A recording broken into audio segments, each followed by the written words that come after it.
ভারতের স্বাধীনতার সংগ্রামের গল্পটা কিন্তু ধাপে ধাপে এগিয়েছে। একটা সময় ছিল যখন আমাদের নেতারা শুধু নিজেদের শাসন করার অধিকার চাইছিলেন, অর্থাৎ হোম রুল।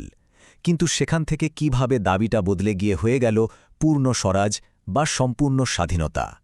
চলুন আজ সেই অসাধারণ যাত্রার কথাই বলা যাক।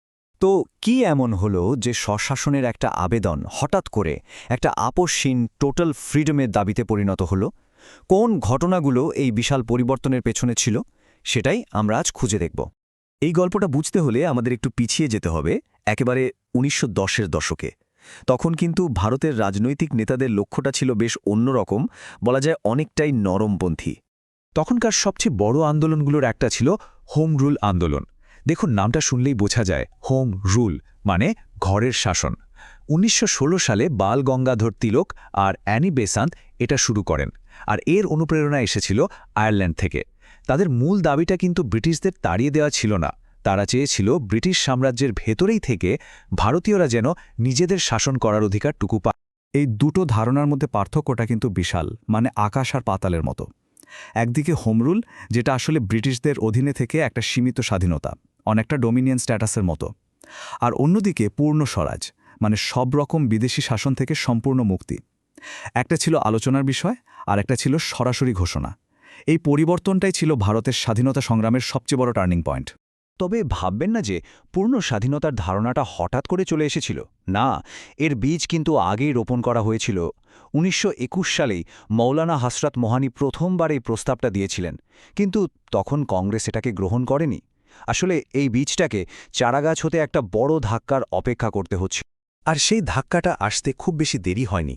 চলুন এবার দেখি সেই সময়ের সবচেয়ে বড় আন্দোলনগুলোর একটি, অসহযোগ আন্দোলনকে। ১৯২০ সালে যখন এটা শুরু হয় তখন এর মূল ভিত্তিই ছিল অহিংসা।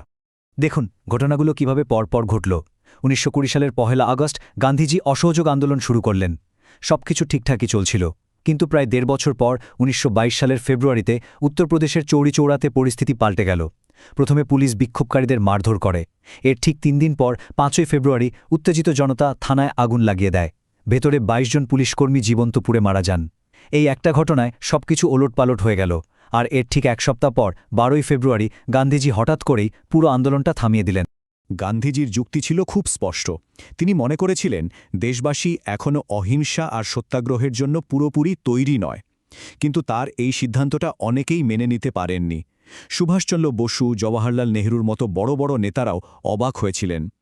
একটা সফল আন্দোলনকে এভাবে মাঝপথে থামিয়ে দেওয়াটা ছিল অনেকের কাছেই একটা বিরাট ধাক্কা। চৌরি চৌরার ঘটনার পর বেশ কয়েক বছর কেটে গেল। এই সময়টা ছিল আত্মবিশ্লেষণের, নতুন করে পথ খোঁজার। আর তারপর যখন আন্দোলন আবার নতুন করে শক্তি সঞ্চয় করল, তখন তার লক্ষ্যটা ছিল আগের চেয়ে অনেক বেশি স্পষ্ট এবং আপোষহীন। আর সেই নতুন অধ্যায়ের নাম ছিল লাহোর ঘোষণা। সালটা ছিল ১৯২৯, মাস ডিসেম্বর। লাহোরে বসছে ভারতীয় জাতীয় কংগ্রেসের বার্ষিক অধিবেশন, আর সেবার সভাপতি ছিলেন তরুণ নেতা জওয়াহরলাল নেহরু। এই অধিবেশনটা কিন্তু আর ৫টা সাধারণ অধিবেশনের মতো ছিল না।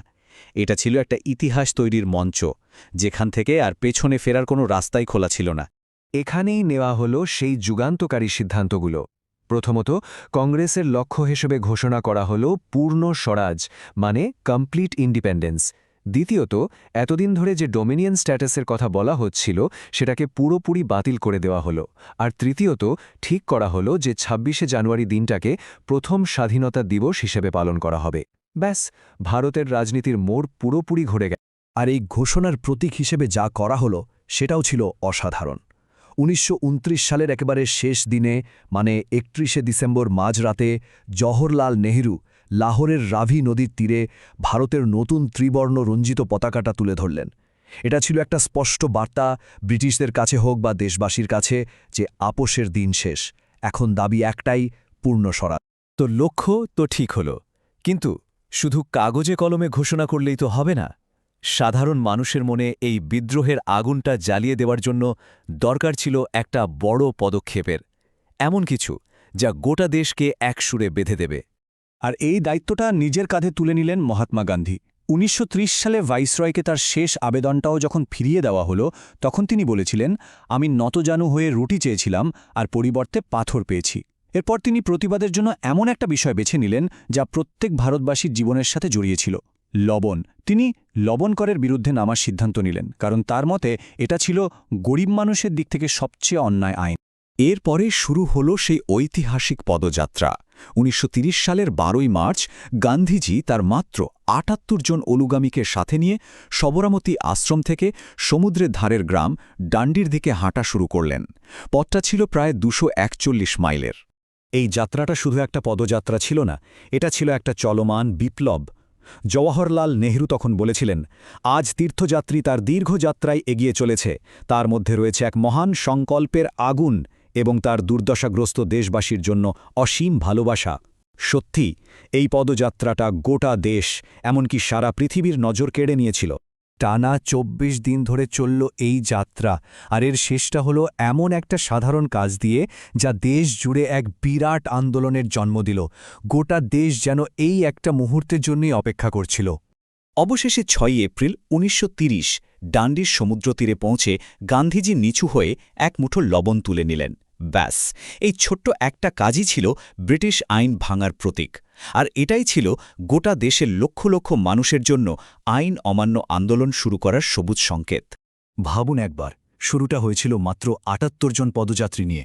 ২৪ দিনের যাত্রায় তারা পার করলেন ২৪১ মাইল। কিন্তু এই ছোট্ট একটা শুরু দেশজুড়ে যে কি বিশাল সাড়া ফেলেছিল তা অভাবনীয়। ৭৮ জনের একটা পদক্ষেপ যেন কোটি কোটি মানুষকে জাগিয়ে তুলেছিল। কিন্তু ব্রিটিশ সরকার চুপ করে বসেছিল না। অহিংস প্রতিবাদের জবাব তারা দিল চরম হিংসা দিয়ে। যেমন ধারাসানা সল্ট ওয়ার্কসে যখন সত্যাগ্রাহীরা অভিযান চালান, তখন পুলিশ স্টিলের পাত লাগানো লাঠি দিয়ে তাদের ওপর ঝাঁপিয়ে পড়ে। একজন আমেরিকান সাংবাদিক যিনি সেখানে ছিলেন, তিনি লিখেছিলেন, অরক্ষিত মাথার খুলিতে লাঠির বিভৎস আঘাতের শব্দ শুনছিলাম।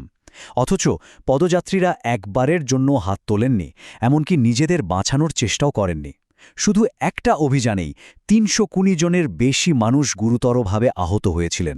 দমন পীড়ন যত বাড়ছিল, মানুষের প্রতিরোধও তত বাড়ছিল। আইন অমান্য আন্দোলন শুরু হওয়ার ১ মাসের মধ্যেই, মানে ৩১শে মার্চের মধ্যে, ব্রিটিশ সরকার ৯৫,০০০-এরও বেশি মানুষকে জেলে ভরেছিল। সংখ্যাটা একবার ভাবুন। তাহলে যে আন্দোলনটা শুরু হয়েছিল সামান্য লবণ করের বিরুদ্ধে, সেই এক মুঠো লবণ শেষ পর্যন্ত কিসের প্রতীক হয়ে দাঁড়াল? আসলে ওই এক মুঠো লবণ শুধু লবণ ছিল না, ওটা হয়ে উঠেছিল একটা গোটা জাতির আত্মসম্মান, তাদের নিজেদের ভাগ্য নিজেরা গড়ার অধিকারের প্রতীক। ডান্ডি মার্চ দেখিয়ে দিয়েছিল যে সবচেয়ে সাধারণ একটা জিনিসও একটা জাতির স্বাধীনতার আকাঙ্ক্ষার সবচেয়ে শক্তিশালী অস্ত্র হয়ে উঠতে পারে।